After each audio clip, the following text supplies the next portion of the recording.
Okay, thank you Jing Hao sebab ingatkan record. Okay. Ingatkan saya juga nanti saya dah convert ke YouTube dan nanti saya share dekat dalam WhatsApp apa yang ni kelasnya.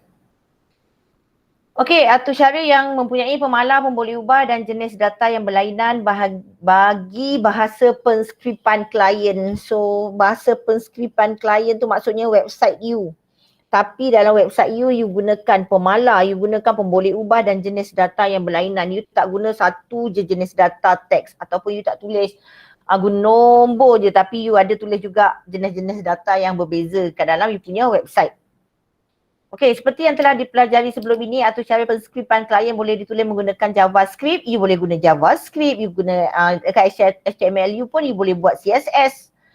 Then you boleh letak gambar image, you boleh letak apa, sort, selection sort yang saya buat. So minta awak you buat apa, contoh 17 tu untuk buat bancian tu, ada yang dapat dia tak dapat tu, tak apa.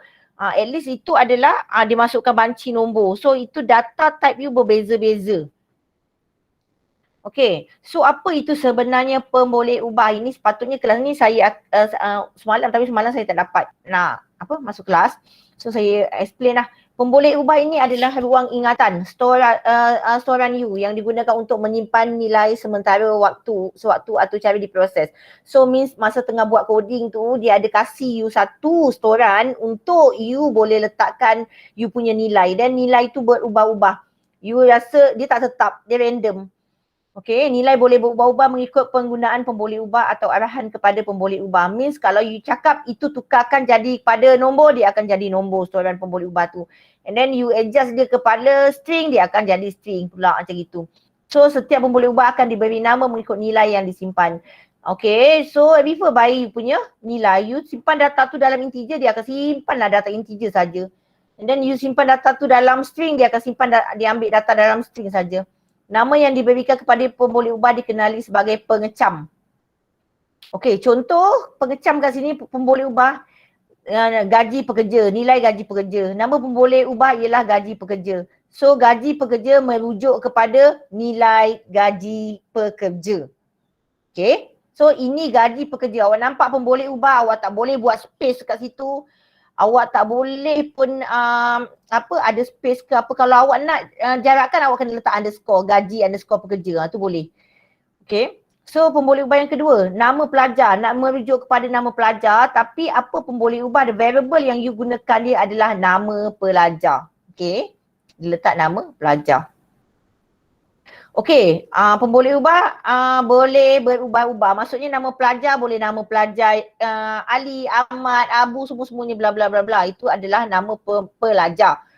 And then gaji pekerja pun boleh berubah-ubah juga. Mungkin gaji dia masa tahun ini 2,000, lepas tu naik 3,000 ataupun pekerja yang kedua gaji dia banyak sikit 8,000. Contoh macam itulah. So nilai dia adalah berubah-ubah. Nama pelajar you boleh consider dia ada nilai dia sendiri yang mana nama awak tahu dia gunakan apa dia. Dia gunakan teks, nama untuk buat nama. Gaji bekerja mungkin nombor ataupun double sebab ada berapa sen lagi belakang dia. So itu kita cerita kemudian jenis data. Yang kedua adalah pemalar. Pemalar merupakan ruang ingatan yang digunakan untuk menyimpan nilai sementara sewaktu atau cara diproses. Sama juga konsep dia macam pemboleh ubah. Tapi pemalar sama seperti pemboleh ubah tetapi nilainya tak boleh berubah, tak boleh ubah tau. Nilai tetap saja. Kalau daripada awal lagi saya dah cakap, kalau sebut pemalar, you mesti pop ingat dalam kepala pemalar adalah pi. Pi adalah 3.142. Sampai bila daripada saya sekolah menengah dulu pun saya belajar admat ke apa semua 3.142 sampai sekarang ni pun 3.142. Tak berubah-ubah, memang itu nilai pi. Daripada dulu lagi pun bilangan hari dalam seminggu ialah 7 hari dan sekarang pun bilangan hari dalam seminggu adalah 7 hari. So ini adalah contoh nilai pemalar. Tak ada berubah-ubah pun tetap. Okey. Cons ialah kata kunci yang digunakan JavaScript untuk merujuk jenis pemalar. Constant tu maksudnya tetaplah pemalar dia gunakan ini. Okey, jenis data. Ni kita dah belajar juga tahun lepas, saya ulang semula lagi. Jenis data merupakan jenis nilai atau pelbagai set data yang digunakan dalam atur cara. Okey, jenis data terbagi kepada nombor, string, boolean, rentetan atau string dan boolean. Boolean adalah logik sama ada true or false. Rentetan string adalah you kena buat inverted koma atas ni buat apa apostrophe okey, dalam dia ada value, itu adalah nilai dia. So nak letak nama apa dalam dia? Kahlog dalam dia. Jadi kena ada pembuka dan penutup kata. So ini adalah contoh jenis data string. Nombor dia ada jenis nombor bulat dan nombor perpuluhan, nanti kita detailkan kemudian. Tapi dia adalah jenis data nombor. Ada 3 saja jenis data dalam buku teks, rujuk buku teks ni. Okey, murid boleh melakukan proses mengisi kaedah bubble blablabla ni tak ada. Okey, contoh 13 yang saya suruh awak buat tu. Okey, ini adalah menunjukkan senarai bilangan ahli rumah dalam bancian penduduk diambil dan direkodkan. Bilangan ahli rumah dimasukkan ke dalam pemboleh ubah banci penduduk. So, bilangan ahli rumah yang pertama ada 5, yang kedua ada 1, yang keempat ada 4, yang seterusnya ada 3, ada 2 macam itu. So, itu adalah bilangan ahli rumah dimasukkan dalam pemboleh ubah banci penduduk. Dan seterusnya diisi secara menaik menggunakan isian buih. So dia isi gunakan sisihan buih yang kita belajar bubble sort. Bubble sort ni dia buat 1-1, 5 dengan 1 isi ke depan. Kalau susunan naik 1 kat sini, 5 yang dekat tempat kedua. Lepas tu 5 dengan 4 pula. Okey, 4 ke depan, 5 sini. Itu adalah isi buih. Tengok kawan sebelah je isi buih. Tengok kawan sebelah tukar, tengok kawan sebelah tukar. Dan atur cara JavaScript ni dikeluarkan macam gini. So dia senarai bilangan ahli rumah dalam bancian sebelum diisi 5, 1, 4, 3, 2, 1, 3, 2.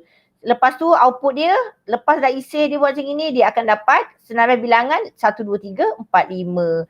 So dia menerima satu senarai bilangan ahli rumah yang berjenis nombor. Kat mana dia nyatakan nombor dekat sini?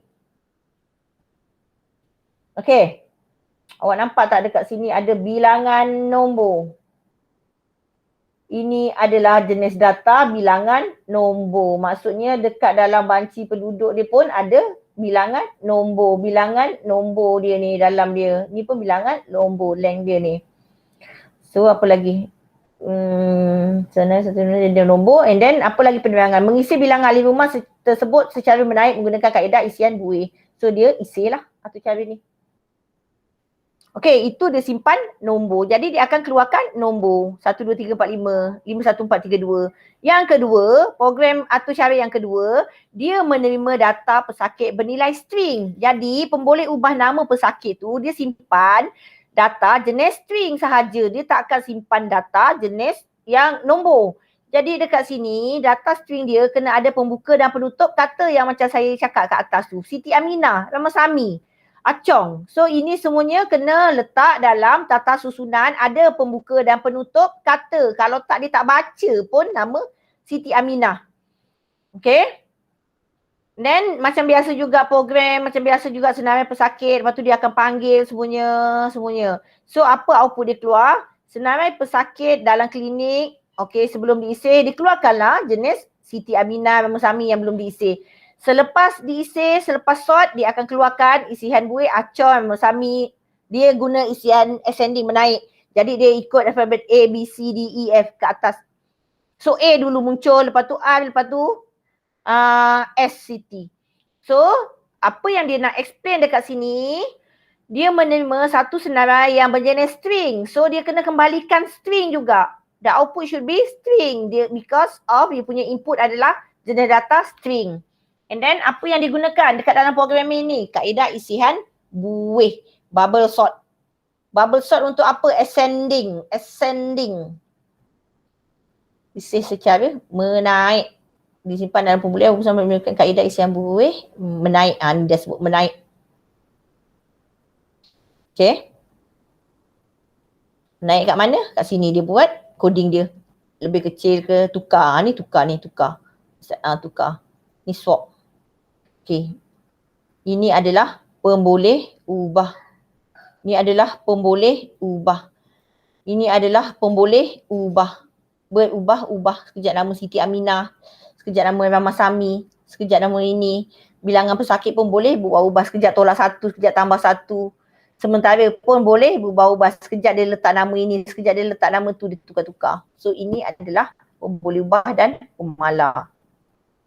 Dan atur cara ni menyimpan data jenis string ni pun sama, ni pun sama.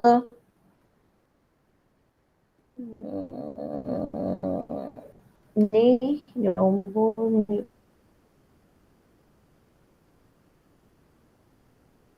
Ini dah berdalam. Okey, ini letak jenis nombor bulat. Nombor bagi kepada dua, nombor bulat dan nombor double. Double adalah apa sahaja tak kisahlah positif ke negatif yang ada perpuluhan itu adalah double. Yang tak ada di program belakang itulah adalah nombor bulat. So kalau dia nombor dalam satu queue, macam saya cakap shift dulu, lepas tu dia you kena apa. Ini dia anjakan-anjakan yang dia akan keluarkan first in first out mana dulu. Sebenarnya nombor ni queue. Nombor pelajar dikeluarkan, orang yang pertama dimasukkan pada nombor yang keluarkan dulu. Sekarang nombor ini update baru lagi. Ini sama punya kode macam atas yang shift. Masukkan lagi nombor baru, masukkan. Ini konsep dia first in first out. Siapa masuk dulu dia keluar dulu. Macam dekat dalam kaunter dalam bank, masuk dulu, dia layan dulu, dia balik dulu. Okay, ni dia punya contoh dia. Letakkan nombor 5.5, 1.3, 12.5 dalam queue. Lepas tu dia akan keluarkan nombor yang keluar awal, yang masuk awal dulu. 5.5 akan keluar dulu. Menggunakan arahan pop. Buku dia banyak merepek yang lain lah. Okay, sekarang pemboleh ubah, pemalar dalam jenis integer, bilangan data, semua dah faham? Faham tak? Sekarang nak masuk yang ini, bahasa sekutu kawalan pula. Sebelum saya nak masuk sini, ada soalan tak? Sebelum saya nak masuk sekutu kawalan, ada soalan tak? Mengenai ini jenis data, masukkan apa, jenis data string, and then jenis data, you kena ingat yang sebenarnya dia explain dekat sini adalah pemalar, pemboleh ubah dan jenis data. Tapi dia gunakan konsep yang you dah baru belajar, iaitu gunakan bubble sort. Tapi dia nak bagi tahulah dekat dalam bubble sort sebenarnya awak dah gunakan pemboleh ubah, pemalar semua kat dalam situ. Dan jenis data yang awak dah gunakan. Ni cuma nak remind you lah yang you dah gunakan tu adalah jenis data apa, jenis data apa. Ada soalan? Ada soalan tak? Nak masuk sekutu kawalan dalam bahasa penskriptan klien. Tak ada kod. Okay.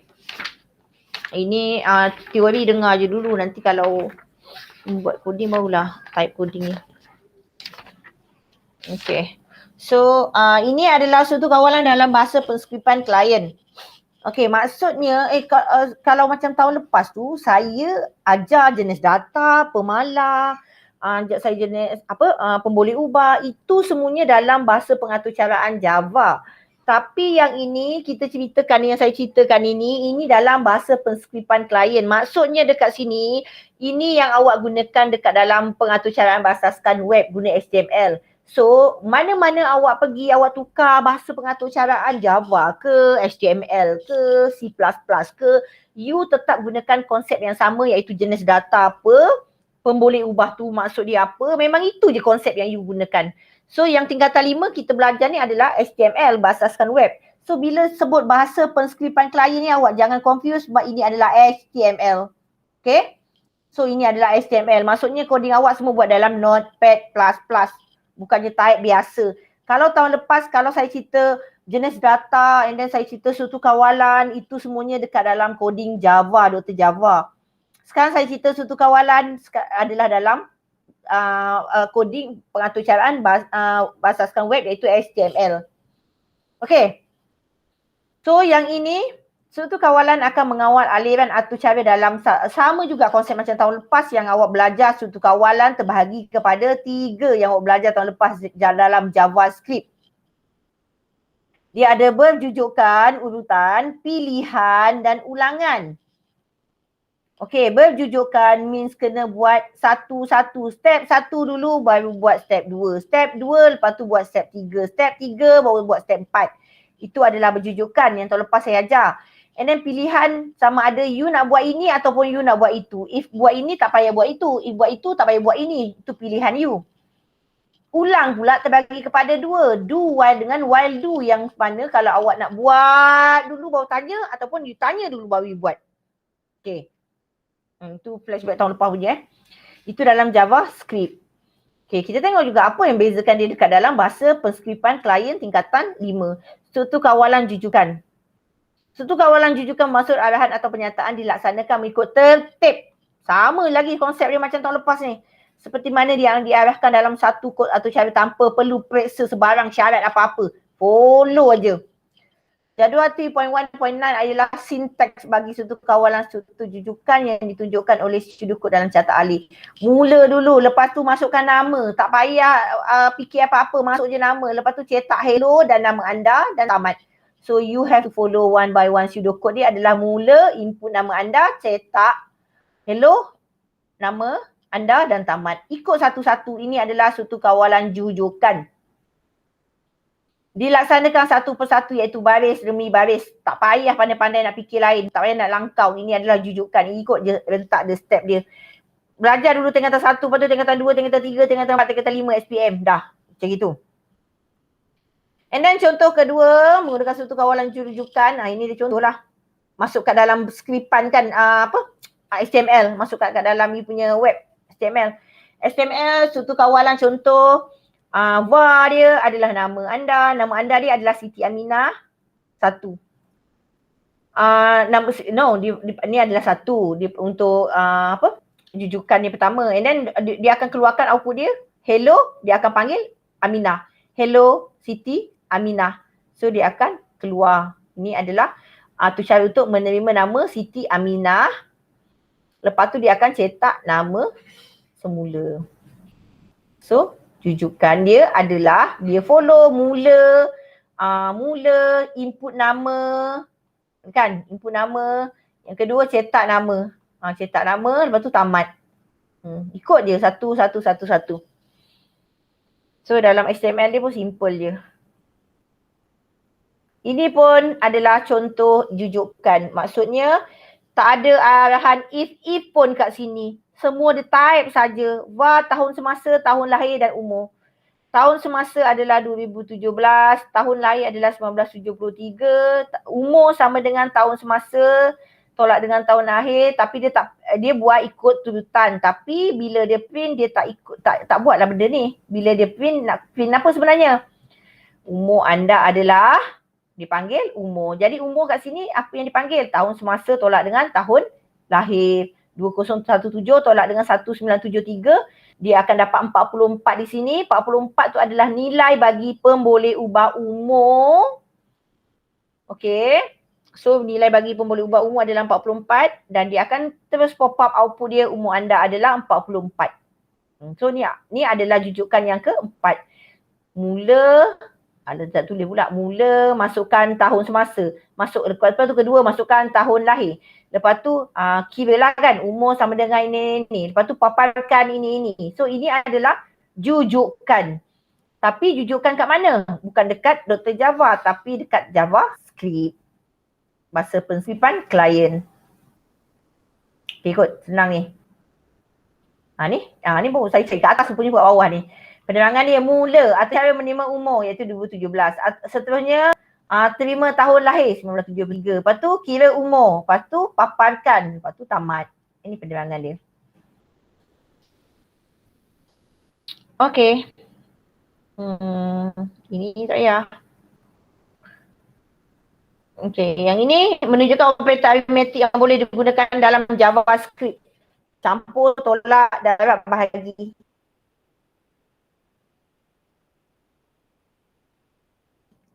Modulus baki kepada hasil bagi. Soalan yang kedua, pilihan. Yang kata ada soalan tak? Tunjukkan ada soalan tak? Dia tak jujukan follow satu. Sama studio dan catat alih tahun belajar tahun lepas. Cumanya dia transferkan ke dalam HTML bahasa penskriptan klien untuk catat 5 ni. Tapi dia tetap konsep yang sama, ikut set 1, 2, 3 seterusnya. Alright, so ada soalan tak? Jujukan. Ini yang lah geram dengar ke tak dengar. Dengar tak dengar ni? Faham tak?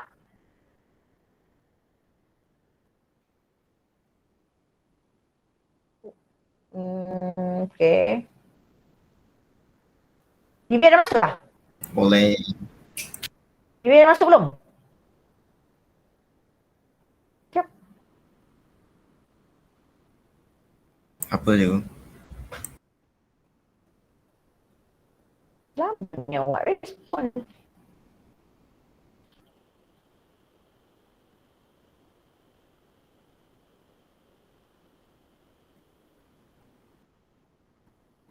Tak.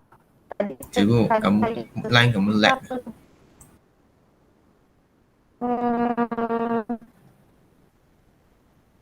Itu lagi dia. Kenapa dia? Baca. Oh, baca. Dia apa dia? Kau Dengar. dengar. Okay, dengar. Okay. Alright, sambung. Bahasa. Saya select lah. Sebabnya saya dapat respon awak lambat. Okay, respon dia kalau tu. Okay, so kawan lihat ya. Saya share screen. Ni belum eh.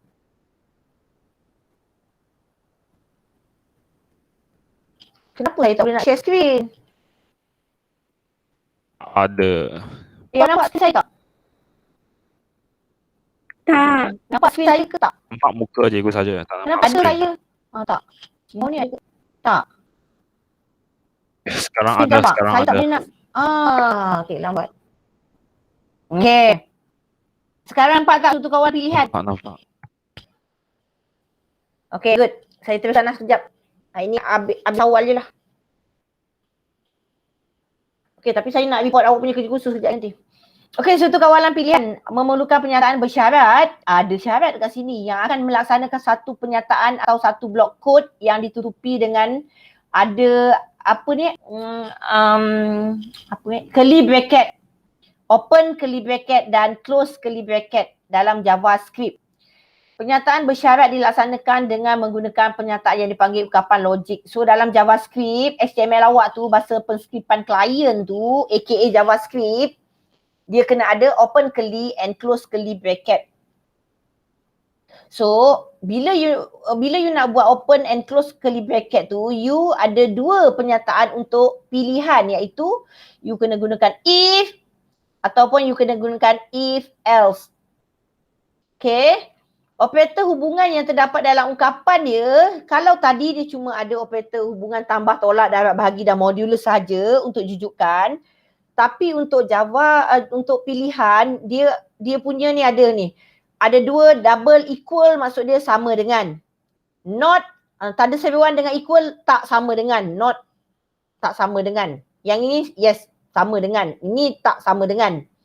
Ini adalah lebih besar, ini adalah lebih kecil, ini lebih besar atau sama, dan ini lebih kecil atau sama. So that means dekat dalam suatu kawalan pilihan ada ungkapan logik seperti berikut. Okay. Okay, kita tengok pernyataan yang pertama. Pertama adalah if, yang kedua adalah if else. Pernyataan yang pertama if. Jika syarat dalam if adalah true, pernyataan akan dilaksanakan. Jika sebaliknya pernyataan tidak dilaksanakan dan dilangkau. Dilangkau maksudnya dia skip. So, macam mana dia buat contoh dia ni? Okay, pseudocode mula pernyataan satu. Jika syarat benar, buat pernyataan dua. Jika tidak, terus tamat kat sini. Catat alih dia pun sama, mula pernyataan satu, tanya dulu pilihan syarat tu benar ke tidak. Kalau benar, barulah buat pernyataan dua. Kalau palsu, terus keluar, tamat. Okey, kalau macam gini dia tanya, lulus SPM? Ya. Cetak, dapatlah sijil. Kalau tidak, habis tamat. Macam contoh macam itulah. So maksudnya bila dia tanya, ada jawapan dia ya, dia akan buat. Kalau tidak, dia terus keluar. So macam mana nak buat dekat dalam bahasa penskriptan klien awak tu dalam JavaScript awak, dalam awak punya HTML. So dia baca gini. Suatu kawalan pilihan title dia tajuk contoh var nombor pelajar sama dengan nombor pelajar ni dia punya prompt nombor pelajar. If nombor pelajar sama dengan 1, 2, 3. Okay, tengok statement pertama. Statement kedua, if nombor pelajar sebab ada tanya dekat sini. Then apa dia? Anda adalah pelajar sekolah taman ABC. Dia akan keluarkan statement ketiga cuma bila, hanya jika statement kedua adalah benar. Kalau statement kedua adalah palsu, dia tak akan keluarkan statement yang ketiga. Okay, faham So, dia buat ini dan ini. Nampak tak dia warna merah kan kat sini? Maksudnya benda ni adalah dia tanya sama ada kalau benar baru dia buat, kalau tak dia tak buat. So, kalau memenuhi syarat nombor pelajar adalah 1, 2, 3, anda adalah pelajar sekolah taman ABC. Kalau nombor pelajar dia 1, 2, 2 ke, nombor pelajar dia 4, 5, 6 ke, nombor pelajar dia 503 ke, dia tak akan keluar pun statement anda adalah pelajar sekolah taman ABC. So itu saja. Sama ada dia keluar output ataupun dia tak keluar output. If keluar output tu dia adalah benar. If tak benar dia tak keluar output. Kosong je. Jangan cakap cikgu kenapa kosong cikgu saya buat ni. Itu tak ada output sebenarnya. Okay. Ini adalah pilihan. Itu adalah if. Ini adalah if else. Okay. If else, banyak syarat dalam if boleh didapati dan boleh digabungkan bersama-sama dengan else dan else. If. Jika syarat tidak ditepati, jika syarat adalah false, maka bahagian else ataupun else if akan dirujuk untuk mengenal pasti blok kod yang dilaksanakan. So banyaklah dia punya syarat, banyak songeh dia, satu-satu dia akan checkkan. Sampai dia punya syarat tu jumpa dan dia akan pop up keluarkan mengikut syarat yang dia nak. So ini adalah pseudocode dia. Mula, pernyataan 1. Jika syarat benar, buat pernyataan 2. Sebaliknya, buat pernyataan 3. So walaupun salah dia ada benda yang dia akan run dekat sini. Pernyataan 3. Berbeza compare yang previous tadi tu. Kalau salah dia tak ada run apa-apa, dia tu blank kosong. So kat sini mula pernyataan 1 benar ke? Kalau benar dia akan buat apalah kat sini. And then kalau salah pun ada juga dia buat juga. Barulah dia sama-sama pergi ke tamat. Ada benda yang dia buat walaupun dia benar ataupun dia palsu. Kita tengok dekat dalam sini. Nombor pelajar macam biasa juga masukkan if nombor pelajar 1, 2, 3 dia akan keluarkan anda adalah pelajar sekolah taman ABC. Kalau tak, dia akan keluarkan statement anda bukan pelajar sekolah taman ABC. So instead of dia macam tadi tu kosong aja, yang ini output dia ada keluar. Tapi keluar apa? Keluar lain lah. Output pertama yang untuk true. Output kedua adalah yang untuk false. Okay.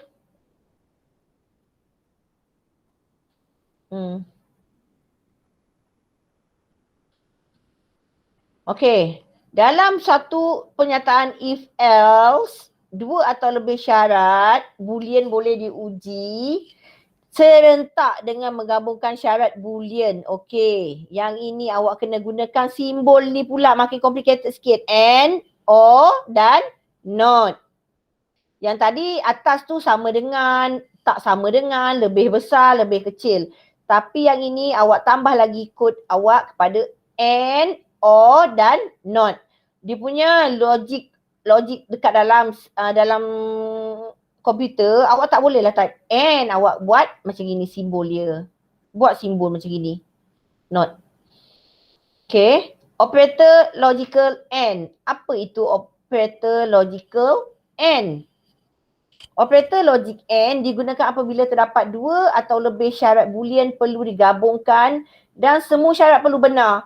So contoh dia, nak jantina adalah perempuan, kelas adalah tingkatan 5, damar. So perempuan 5 damar je output yang keluar. So kena ada and dekat situ. And tu mestilah kedua-dua benar. Sama ada 2 kriteria ataupun 3 kriteria, campur dengan kriteria kaum ke, campur lagi kriteria apa ke. So ketiga-tiga tu ataupun kedua-dua tu ataupun lebih tu adalah benar, barulah dia jalankan output N. N kat situ. Okey, contoh 26 menunjukkan markah peperiksaan mestilah antara 0 hingga 100. Oleh sebab itu, untuk menentukan sama ada markah yang dimaksudkan adalah 0 hingga 100, operator logikal AND perlu digunakan. Okay. So dekat sini, if markah peperiksaan mestilah lebih ataupun mestilah antara 0 hingga antara 0. Antara 0 tu, 0 pun terlibat juga antara 0 hingga 100. 0 tu pun terlibat juga. Okay, so kat sini markah peperiksaan lebih besar ataupun sama dengan 0 dan markah peperiksaan lebih kecil ataupun sama dengan 100. So kita tengok apa dia buat. Banyaknya. Okey, satu-satu var markah peperiksaan sama dengan 67. Sekarang dia nak tentukan grade dia apa. Jika markah peperiksaan sama dengan 67, input dia adalah 67, grade. Okey, pemboleh ubah grade dikenal pasti tapi tak tahu lagi grade dia apa. Grade tu akan dapat bila you dah masuk struktur kawalan pilihan ni kat sini ni ha. Okey. Bila dah masuk sini, barulah dapat grade dia kat sini. Ni. Ini barulah cari grade dia. Okay. If markah peperiksaan lebih besar daripada 0, betul tak? True or false? Apa ni? True or false? 67 lebih besar daripada 0. True. Okay. Markah peperiksaan lebih kecil ataupun sama dengan 39. True or false?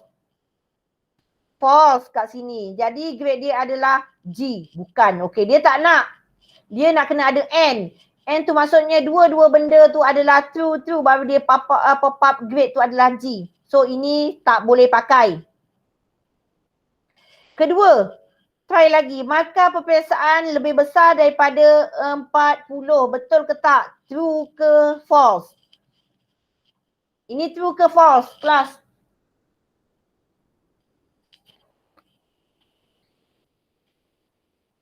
Lagging ke saya ni? Ini true ke false? Tak dengar pun. True. Okay.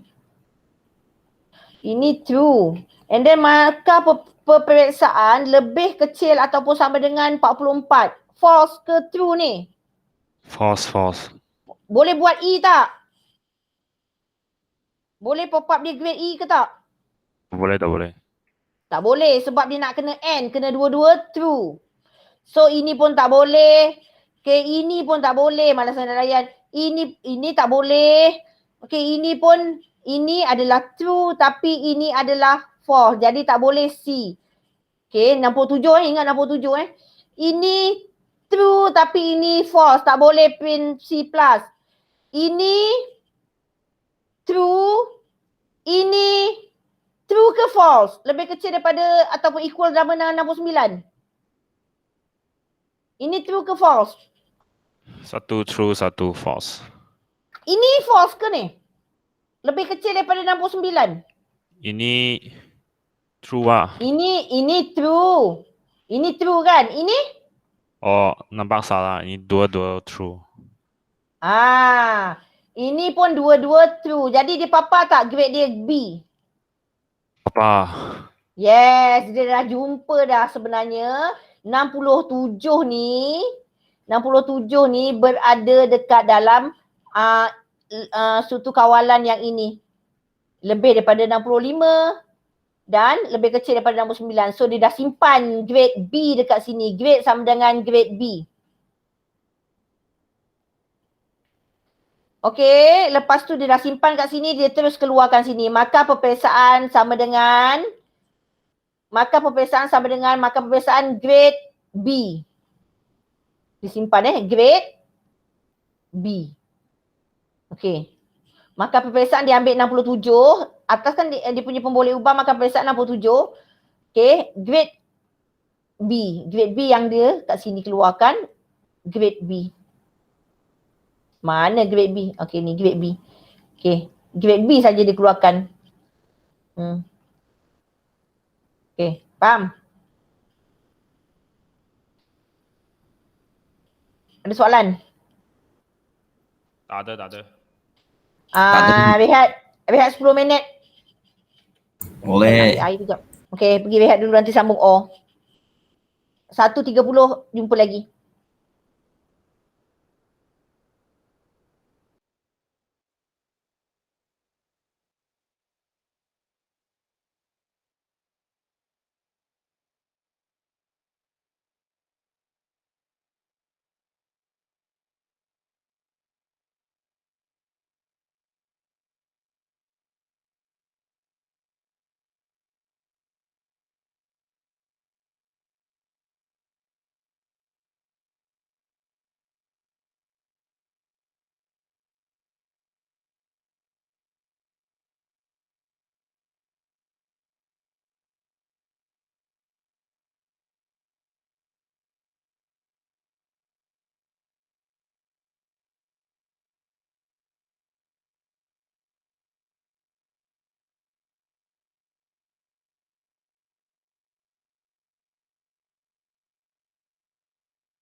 不说 1,5.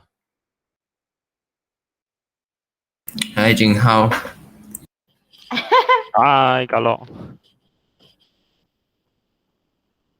Dah.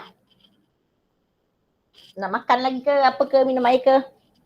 I nak habiskan sikit je untuk all, lepas tu kita boleh habis awal hari ni. Boleh. Kejap saya sambung ya. Cikgu. Ah, Soalan. Yang coding tu kan. Kalau nak save, kena save as HTML ke PHP? awak say PHP pun. Aduh, kena jatuh. Ya. Okay.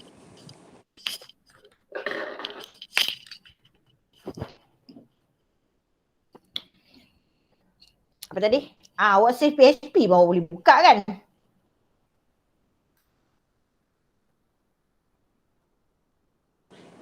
So, tak kisahlah HTML ke PHP macam tu? Hello? Yang untuk kerja khusus tu. PHP, awak kena Cikgu? save PHP. Ya, kena save PHP. Okay. Cikgu. Saya ada ni Cikgu. lag ni. Hello? Dengar tak? Cikgu, what?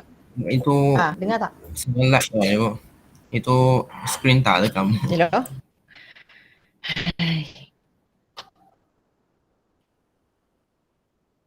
Halo. Hai cikgu.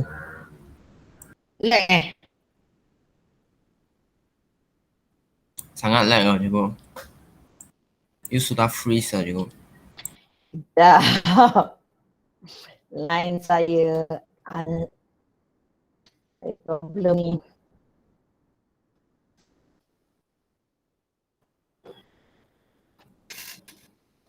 Okay. Saya share screen je lag. Saya dengar tak? Dengar. Saya rasa bila saya share screen ni dia jadi lag lah.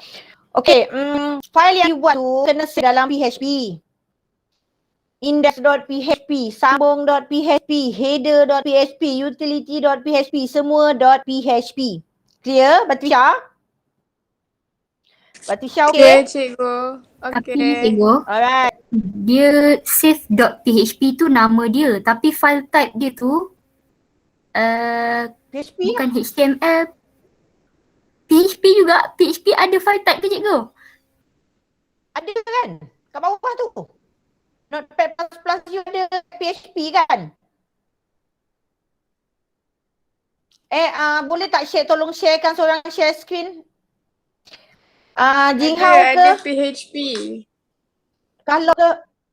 Ada PHP ke sana? Jing Hao share screen. Tunjukkan Jing Hao punya tu. I tak boleh nak share screen semuanya boleh ni. Aduh Jing Hao buka you punya kerja khusus.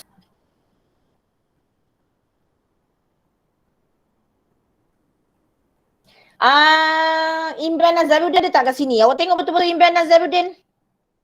Awak buat kerja khusus macam mana? Jing Hao, saya nak buka file Notepad++, tak nak buka sistem.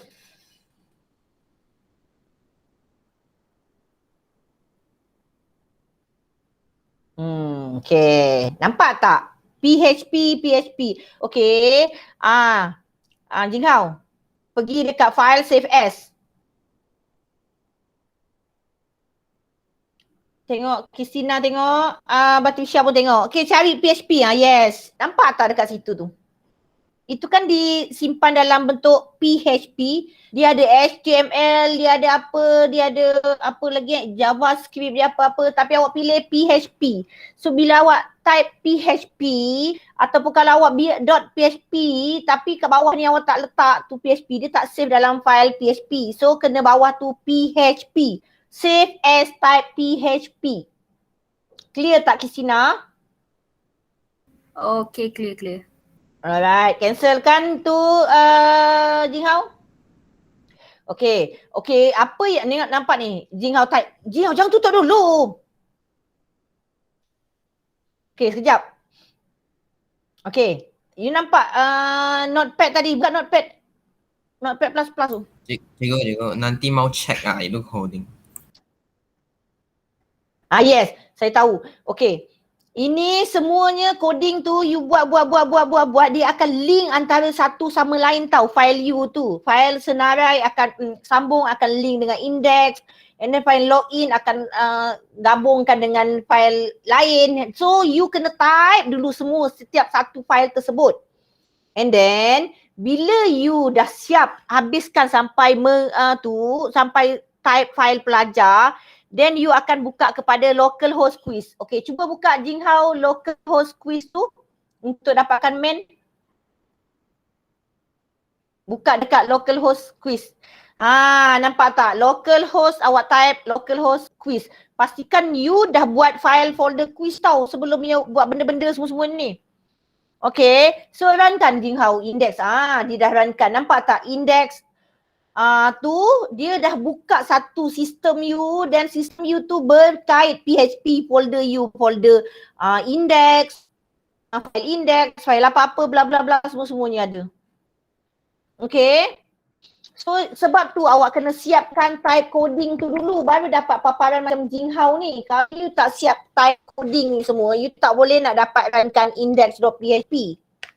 So kena type coding. Kalau you jumpa error macam Jinghao cakap jumpa error ke apa ke, you kena screenshot error tersebut dan letak dalam laporan pengujian fasa tu. Cikgu saya ada error sini, ada 2. Dan lepas dia masuk ada lagi. Yes, betul. Itu tak payah risau. Kalau ada error, you jangan buat tak ada error. Saya tak nak. Tak ada Sini macam. ada lagi. Kalau Sini you ada buat lagi ada error. So benda yang you buat error ni nanti, Jinghao, you kena screenshot, you kena letak dekat dalam Word punya nak buat laporan tu untuk fasa punya. Apa lagi error you jumpa? Okay, contoh Jinghao, you dah screenshot, you tulis syntax error, nanti you jumpa syntax error. Kan ada, saya ajar dulu 3 jenis error, syntax, runtime, apa lagi error tu ada. So bila syntax error tu, bila you enter nombor lain, dia akan keluar error lain, then you pop up screen tu jadikan laporan you. Benda laporan tu, sistem tu pergi ke page 1, page 2 ke apa ke, you kena screenshot kan, kena letak dalam laporan. Format laporan nanti saya berikan, tapi saya ada kasih semalam link YouTube yang mana macam mana you nak kena isi laporan kat dalam fasa 3, 4, 5. Jinghao dengan Halok dah start mula menaik fasa 3? Belum juga, still masih ada error masuk, kena tukar. Yes, kena betul, check, tak apa. Benda jalan sekali kalau benda tu jalan sekali. Maksudnya bila you jumpa error, you screenshot kan, you letak dalam laporan. So that's mean dalam sistem you tu bila masa you jumpa error, you kena bagi tahu. You tak boleh tak ada letak error tau. Kalau you tak letak error, maksudnya you copy betul-betul daripada sistem yang betul. Then you punya perfect. No, nobody perfect. So kena letak mention error, screenshot. Jadi fasa 3 macam mana buat? Fasa 3 dia adalah buat laporan. Ingat tak Jinghao, tolong buka you punya you share screen kan? Tolong buka you punya WhatsApp boleh tak daripada situ yang ada saya sharekan satu Cikgu Saidi punya fasa 3 laporan. Atas Mana semalam dia? saya ada sharekan. Semalam saya ada sharekan. Yang ada YouTube tu. Yang tu Cikgu Saidi atas lagi. Atas sikit. Okay, yes. Step by step fasa 3. Klik kat situ. Ini saya nak sambung mengajar dah buat begini pula. Okay, tak tu. Cikgu saya ada fasa 3 komen tu kena buat. dalam video dia.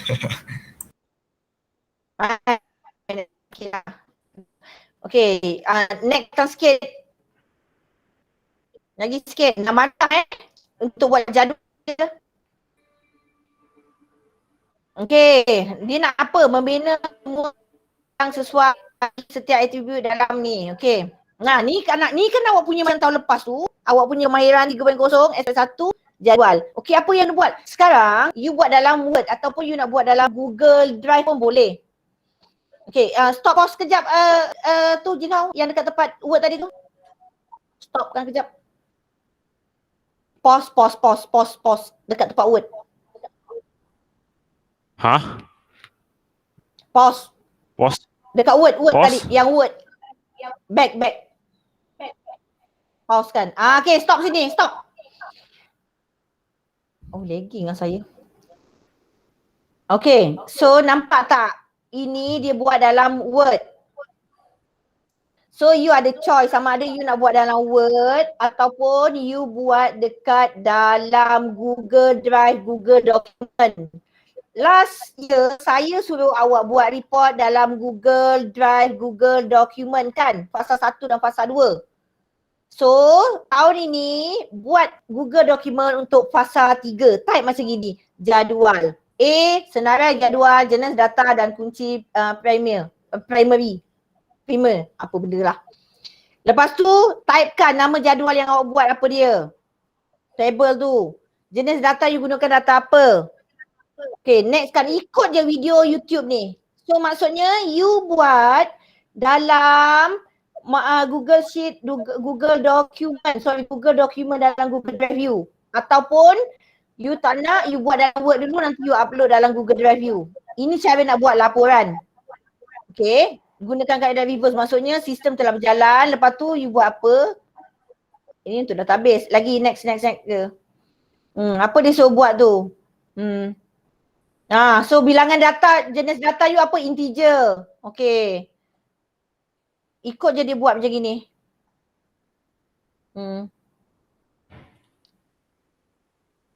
Okay. Saya fasa 1, 3.1, lepas tu 3.2 kena buat apa? Ikut dalam video tu satu-satu. Faham tak? Awak tak tengok YouTube tu memang awak tak faham. Awak kena tengok satu-satu dan awak sambil buat. Itu isi borang. Inilah nak buat laporan borang dia.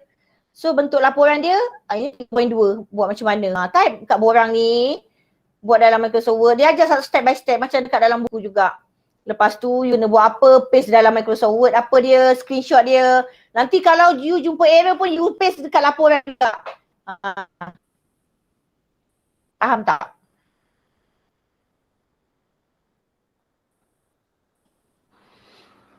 Faham tak? Kena screenshot, masukkan kat situ. Screenshot kena letak dalam situ. Screenshot kena dalam situ. Maksudnya Itulah you punya kita kerja runkan benda tu and benda tu semua okey, lepas tu kita screenshot, paste, itulah dia punya proof kan cikgu? Ha, screenshot apa je? Dan kalau Screenshot okey apa? pun, sistem you tadi tu tinggal, you dah open tadi tu quiz localhost tu. Okay. So kalau you ada error pun you kena screenshot juga tunjuk. You jumpa error apa. Sebab Dia kena upload dalam itu Google Drive. bukan upload, memang kena upload dalam Google Drive. Tapi you kena screenshot dalam you punya sistem tu, lepas tu pastekan dekat dalam Word you. Ataupun you guna Google Docs, letak kat dalam situ. Tapi itu untuk fasa 4 kan cikgu? Yang Fasa error. 4 apa? Pengujian. Yes. Kalau jumpa error, letakkan dalam fasa 4. Benda ni lain sekali. Kalau okey, letak dekat fasa mana. So kalau katakan kalau kita punya coding tu salah, ada error, dan kita kena cari mana nak betulkan tu pun kena screenshot ke apa? Tak. Ya. Kalau jumpa error, you jumpa error, you screenshot. You ada error dekat situ. So maksudnya sebagai penilai, dia akan tahu yang memang you buat sendiri, you punya sistem tersebut sebab you ada jumpa error dekat situ. Then you betulkan error tu.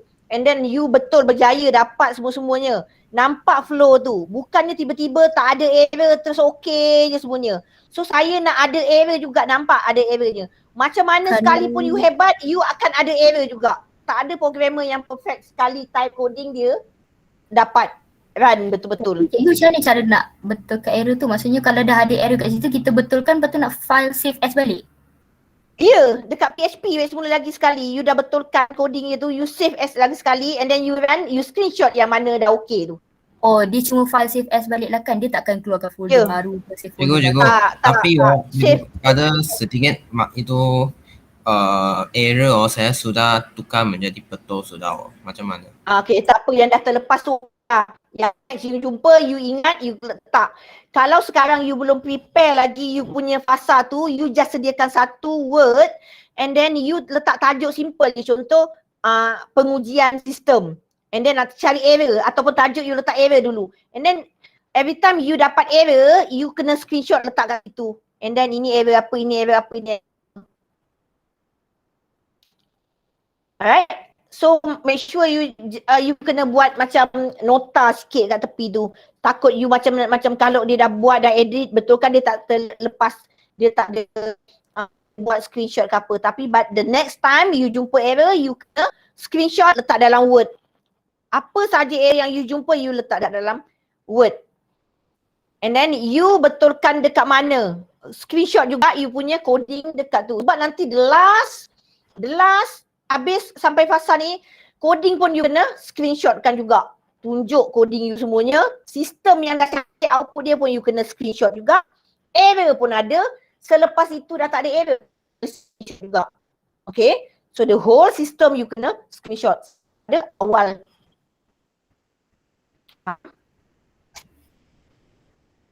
Lepas tu dalam fasa 3 punya yang laporan tadi tu, dia cuma kena tulis-tulis yang macam cikgu tu ajar tadi tu. Ya, tulis-tulis jadual apa you buat, ikut je step dia. Lepas tu ada error, papa screenshot awak punya sistem. Dia minta screenshot apa lagi, screenshot apa lagi. Nanti ada pengujian sistem, itulah testing error tu semuanya. Dan pelaksanaan dia ada step by step. Kalau you dah siap type coding banyak-banyak ni, you runkan dekat quiz localhost, then you boleh start tulis laporan yang macam dekat dalam YouTube tu. Tapi ni kena siap dah. So, berapa orang yang dah siap sampai localhost? Komen sikit berapa orang yang dah siap localhost? Saya dan Jing Hao. Kalau Jing Hao lagi? Localhost. Cikgu, tapi saya tak berapa faham apa cikgu cakap tadi. Tapi tak apalah, saya tanya kalau nanti. Tak berapa faham. Saya Maksud you sikit tak berapa confused. faham macam mana? Saya confused lah. Okay, saya explain lagi sekali. Itu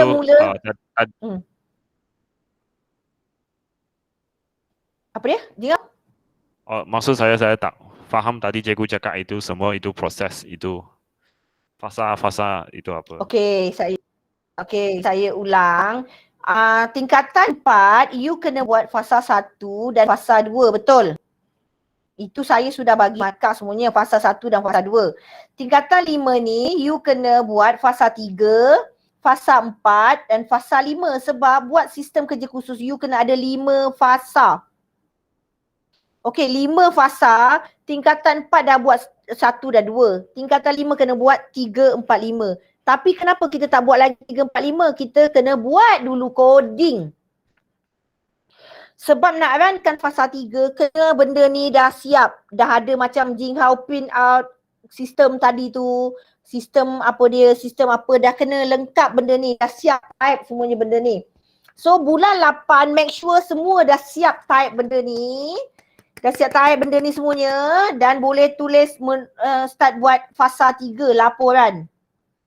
Fasa 3 laporan kena buat dalam Word. Dalam Word, walaupun awak buat, awak kena refer coding. Kalau awak tak ada coding, awak tak boleh buat fasa 3. Sebab you kena screenshotkan apa yang you dah buat dekat dalam PHP ataupun you dah runkan dekat dalam you punya HTML tu. Alright. So, bila dah siap buat type ni semua, kena screenshot kerja you tu, letak kat dalam fasa 3, 4, 5 semuanya ni. Fasa 3, 4, 5 semua tu, arahan dia ada dekat dalam video tersebut. Okay.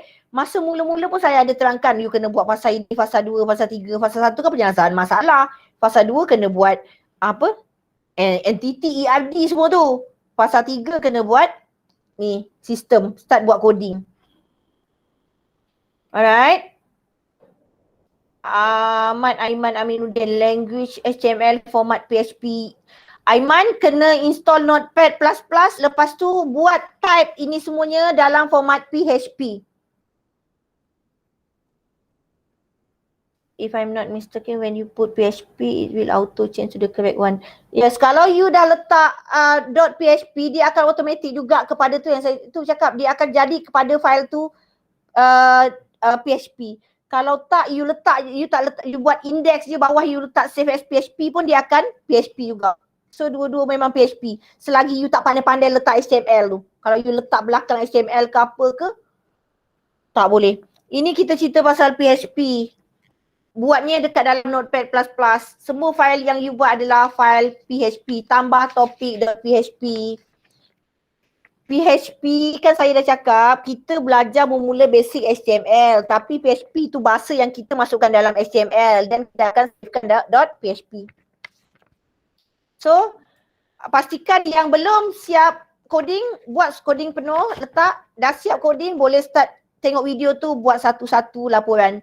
Kalau susah nak buat dalam Google Document, buat dalam Word dulu. Buat satu-satu apa yang dia nak semuanya.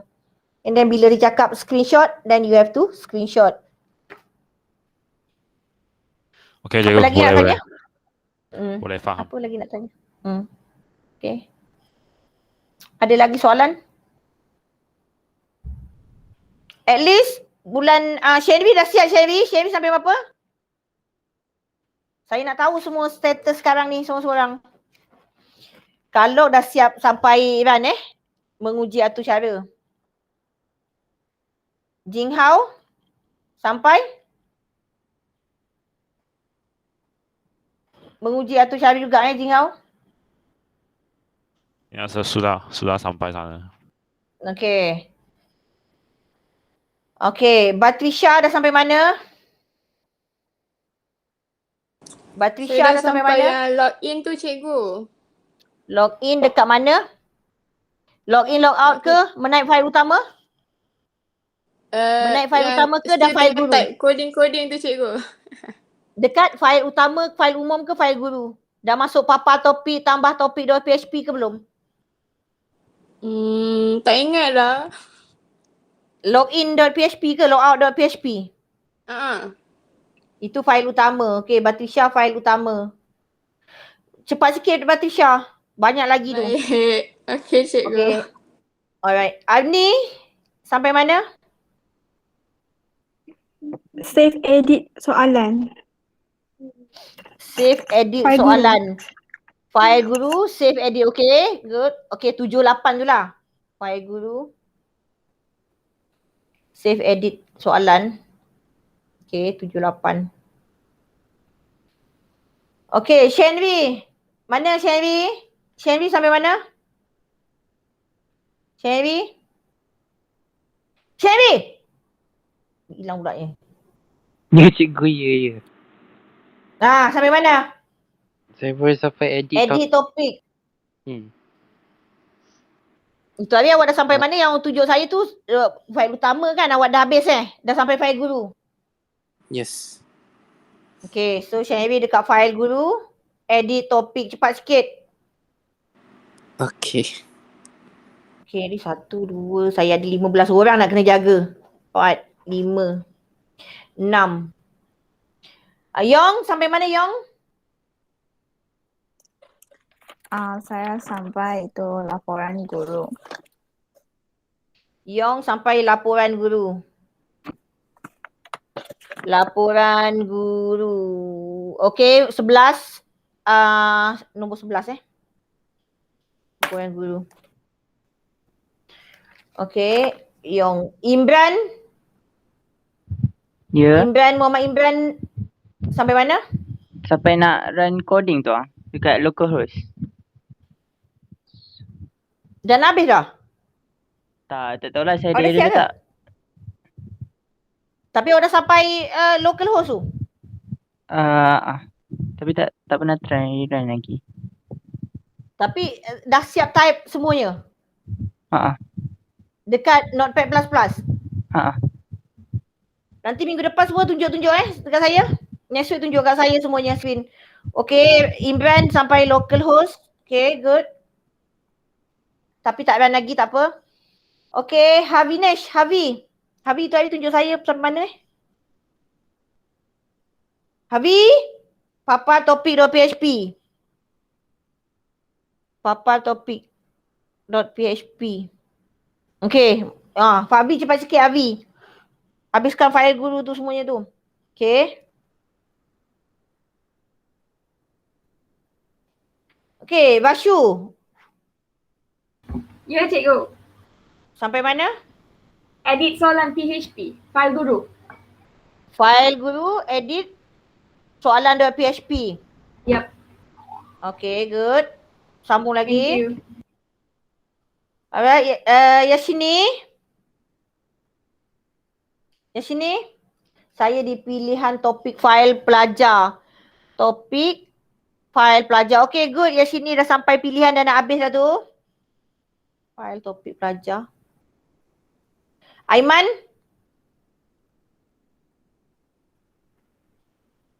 Aiman. Proses login.php. Proses login.php. Kat mana proses login? Dekat file umum lagi tu cikgu.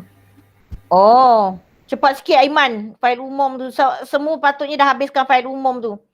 Proses login.php. Okey, cepat sikit Aiman. Imran Ahmad. Ya, cikgu. Sampai mana? Papa topik PHP.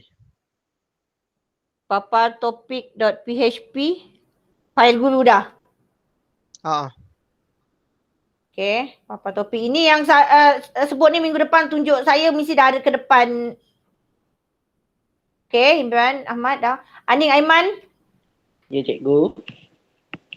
Sampai mana? Dekat papa topik juga. Papar topik.php. Minggu depan saya nak tengok screen, share screen semuanya. Okay, Divya tak ada. Divya saya mesej sendiri. Alright, so pastikan awak siapkan sampai minggu depan untuk local host. Dan boleh PM saya, tunjuk saya, WhatsApp saya. Macam siapa? Ada juga dah ada 2-3 orang yang PM tunjuk semua-semuanya. Kalau awak tak nak share dekat group tu, awak PM saya tunjuk awak dah sampai mana. Okay? Cikgu saya tak perlu PM kan sebab saya tadi sudah present screen. Dah present tak apa. Yang ada ramai yang tu.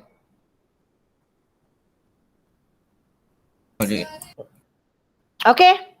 Alright, so itu sahaja daripada saya hari ni. Saya nak sambung minggu depan, saya sambung itulah. Yang tadi tu saya tak sempat tadi tu. So next minggu depan juga hari satu masa saya nak tengok sharekan awak punya kerja. Pastikan next week semuanya gunakan laptop, sharekan kerja awak. Saya nak tengok kerja khusus tu sampai menguji atur cara. Dan boleh juga update kat saya, alright? Okay, so itu saja. Sekian. Thank you. Bye-bye. Thank you cikgu. Thank you, Bye. cikgu. Cikgu. Bye-bye.